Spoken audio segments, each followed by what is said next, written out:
Recently, I started watching Guilty Gear Strive tournament matches to try and get a better feel of how the game is played at a high level. My hope was that I could glean a few techniques or strategies that I could apply to my own play to help me improve.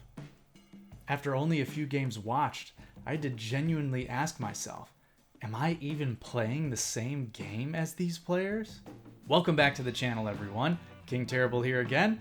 Just working to help my fellow beginners get good at fighting games. The obvious answer to my self-reflecting question here is, of course, yes, we are playing the same game with the same characters and the same tools available to us. But the difference is that these top players are playing every match with a strategic mindset, constantly predicting what their opponent's going to do and reacting to changes in that plan on a split-second basis. This strategic mindset creates a game within the game, and that is the game that I was not playing. I turned to the internet for guidance on basic fighting game strategy, and this was like turning on a fire hose and trying to take a drink.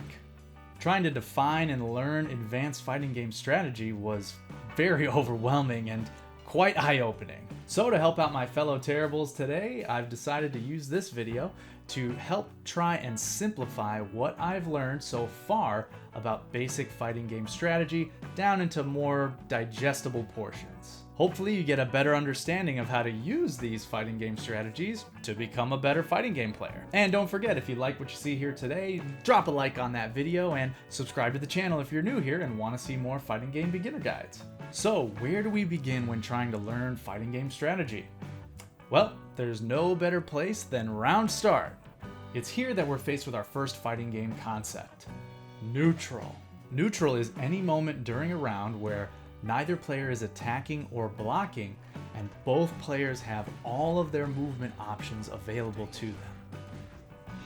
At round start, both players are in this state of neutral. The goal of neutral is to try and figure out how to put your opponent in a state of disadvantage so that you can execute your offense. Your opponent is in a state of disadvantage when they are limited in their movement or abilities. Your opponent is at a disadvantage if they're locked in block stun, hit stun, recovering from an attack, or recovering from a knockdown state, as you have more movement options available to you as the attacker than they do rising from the ground. Being in the corner is also a state of disadvantage, as your movement options are effectively halved by the corner itself, while the attacker still has free range to move around you. Similarly, jumping also puts you in a slight state of disadvantage because your options are very limited compared to a grounded opponent. But we'll talk a little bit more about jumping later. These neutral moments only last for split seconds depending on which game you're playing, so it's critically important that you constantly strategize and plan ways to pressure your opponent into a state of disadvantage. Even before the round begins, you should be thinking of what your opponent's going to do and try to figure out a way that you can beat it. Before approaching my matches with a strategic mindset, my round start went a little something like this. Duel 1.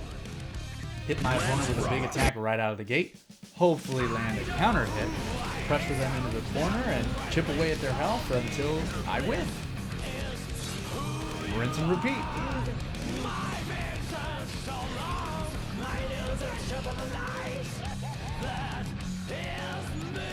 What would happen if my opponent backdashed at round start, jumped, or did literally anything else? Well,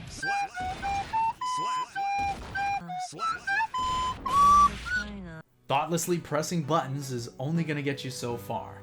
A good opponent's going to see exactly what you're doing and find a way to punish it. The question then becomes, how do I play the neutral so that I can put my opponent in that state of disadvantage? This is where the term Footsies comes in.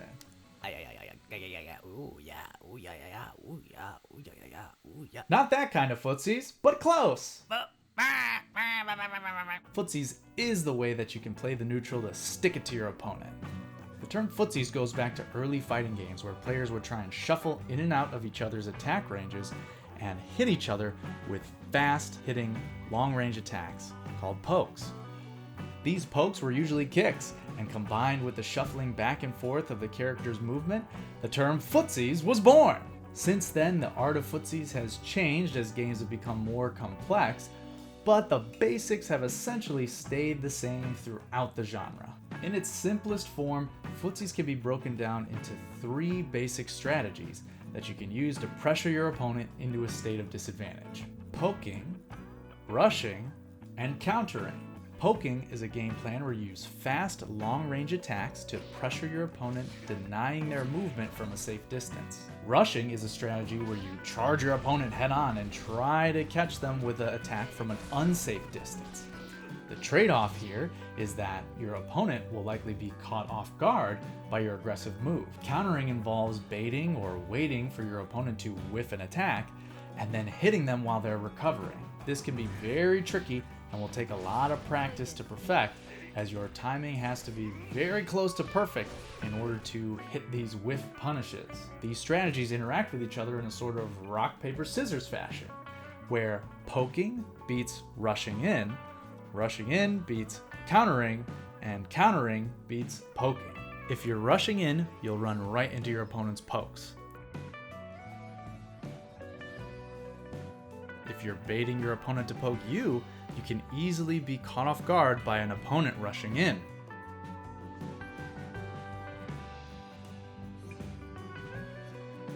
And if you're throwing out pokes, you leave yourself open to be countered.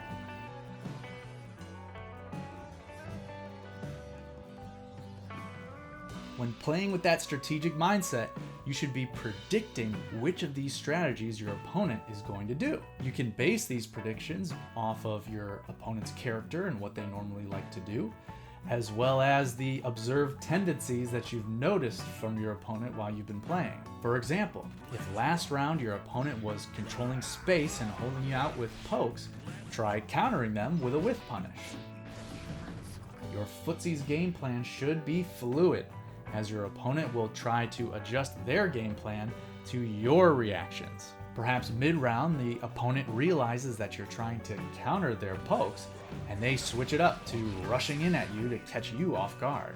You have to be ready to adapt your strategy at a moment's notice. So that's all there is to it, right? Well, there is one little thing that throws a big old monkey wrench into our Footsies strategy: jumping. Pokes are typically horizontal moves, rushing makes your character move across the ground, and countering your opponent is easier when you're in a grounded state. So your opponent can avoid all of those options by jumping in at you to apply pressure and ruin all of our Footsies strategy. But remember earlier when I said that jumping actually puts your character in a state of disadvantage? Technically, you have won the neutral if your opponent jumps in at you. But the only catch is you have to hit them out of the air first before they get to you. A jumping opponent is very hard to hit, especially in a game with air dashes. And most games have very limited moves that hit in that upward trajectory to knock the enemy out of the air. So when your opponent performs a jump in, they're taking a gamble to say that you won't be able to hit them out of the sky. If they gambled correctly, they're likely going to cash in on you with big damage. So how do we win against our jumping adversary? We have to master the art of the anti-air and the air-to-air attack. Anti-air attacks are grounded moves with upward hitting trajectories that you can use to swat that fly out of the sky. Air-to-air attack is an attack where you jump into the air yourself and try to meet the opponent mid-air with another attack before they can get to you. To practice this, head over into training mode. Go through your moves list and find all the moves that you think would be good to use as an anti-air or an air-to-air attack. You can also use online move databases like Dust Loop to look up what moves are better at being anti-air options than others. Then go to the training settings and select your training dummy.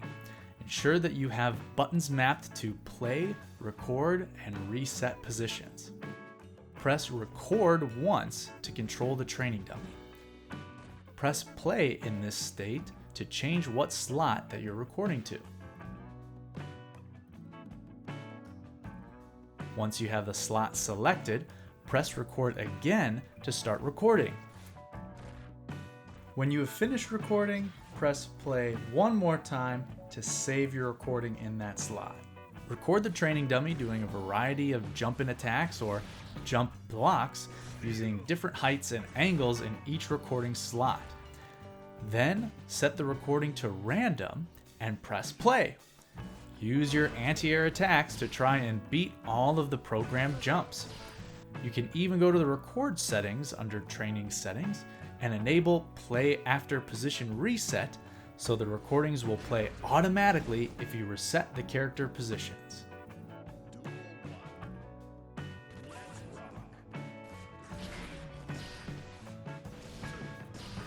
How else can you practice your neutral techniques?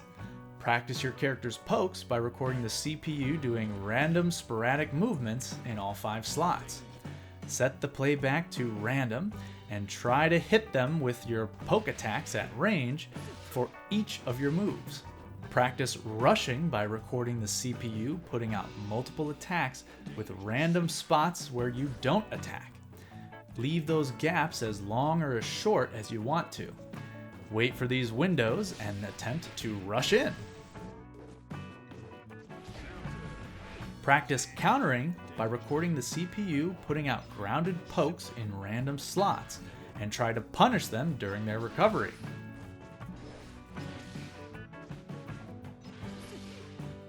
Alright, now that we're masters of Footsies and the neutral game, let's go and lock down our opponent for some big damage.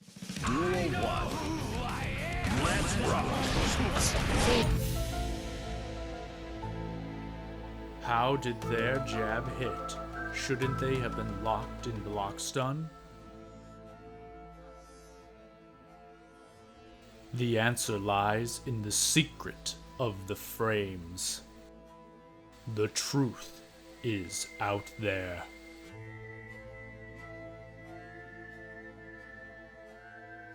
Subscribe to learn the truth in the next episode.